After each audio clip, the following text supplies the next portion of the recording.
सांसदा ने कहा कि आप अतीत में क्यों मंडरा रहे हैं।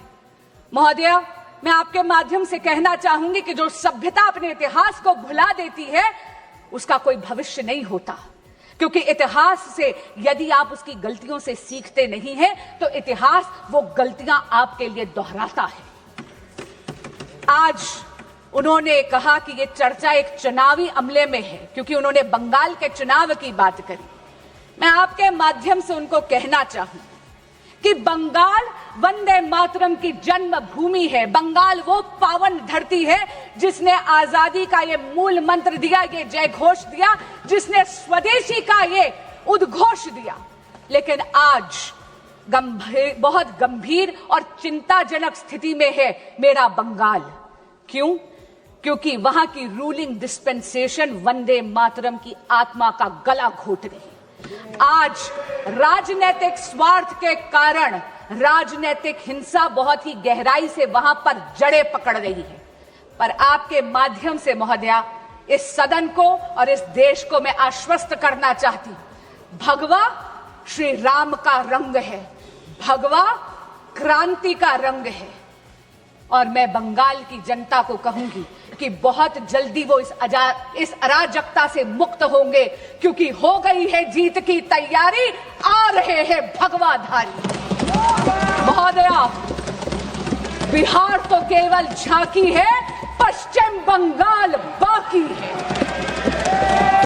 जो आज उस बंगाल का हालत क्या है, जिस बंगाल के बारे में मोहा जी बोल रही थी, 68% बंगाल से जन्मे स्वाधीनता संग्रामी ने बलिदान दिया। मैं मानता हूं, मैं जानता हूं, किंतु इस बलिदान देने के बाद जिसका इकोनॉमी 1953 तक 25% से 27% जीडीपी होता था, देश को मजबूत करता था, आज उसका जीडीपी सिंगल डिजिट में क्यों चला गया?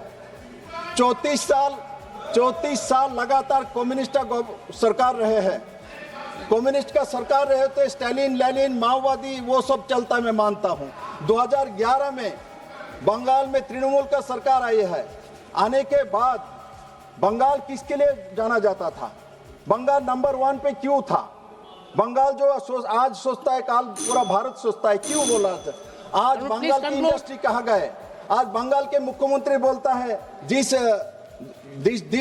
बंगाल में महिला को पूजा किया जाता है, कुमारी पूजा होता है, इतना कविता लिखा है, और उस बंगाल के मुख्यमंत्री बोलता है 7 बजे के बाद महिला ना निकले, 7 बजे बाद कोई महिला ना निकले, बंगाल के मुख्यमंत्री बोलता है।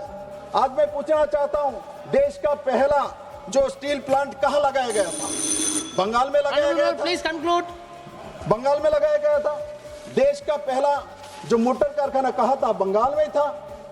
और गंगा आके 2 भाग में हुगली और पद्मा कहाँ हुआ था? बंगाल में हुआ था।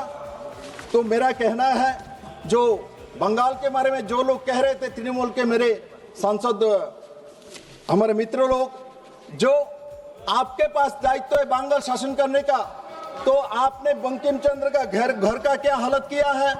अब अभी 21 नवंबर को इंडियन एक्सप्रेस में लिखा आया, जो बंकिम चंद्र का जो घर है, उस घर का जो हालत है इतना खराब है। मैं माननीय प्रधानमंत्री नरेंद्र मोदी को धन्यवाद देना चाहता हूं।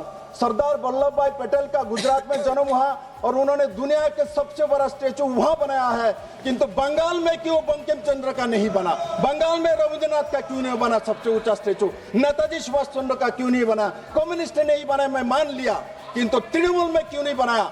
ममता बनर्जी ने क्यों नहीं बनाया? इसलिए मैं ये सदन में जानना चाहता हूं, बंगाल के इतना मुनि ऋषि ने बलिदान दिया तो एक स्टेचू बना के दिखाई नहीं पाया।